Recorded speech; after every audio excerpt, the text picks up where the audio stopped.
had completely meticulously planned my own death. And so there was a lot of mess that I had to clean up post-divorce.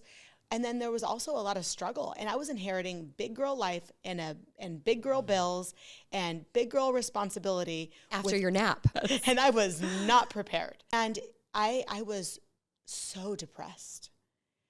And I didn't realize how bad it had gotten because I was just shoving it under the water. You know, at some points elated and joyful and having a blast, and in other moments deep and dark and really. That ball pops up and you get a breath, and then it's real deep again. And I had a morning that it was so horrific. I had completely meticulously planned my own death. And I was going to drive off of a cliff. That was the only way that I knew that I could die and my kids not know that I did it to myself. It was the easiest way to go. It was like I had it locked in. I was like, I'm in trouble. I'm in real trouble. I now have a plan. These ideations now have turned into an absolutely executable.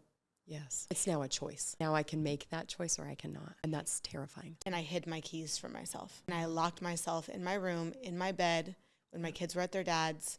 And it was like, if I can just stay in here and breathe, I can stay alive. And maybe my ex-husband can just keep the kids for as long as it takes for me to make this not a plan. And so all I did was focus on my breath, my breathing. I laid in bed and I cried and I did breath work. I didn't know anything about breath work. It's like it intuitively came to me, and I felt my whole body just melting and imploding and just like releasing. And it was so raw. It was so heavy just in my chest. It felt like my heart was physically broken.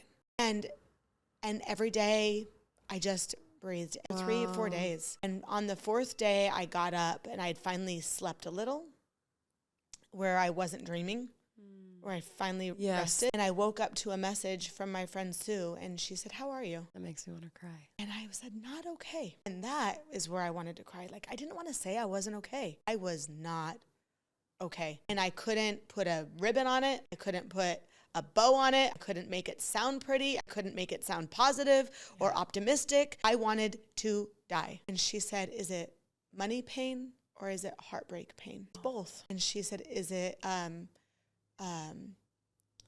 she said, I would rather lead a horse to water. Let me help you. There's one thing that I can help you with." And she needed help on a project that was coming up.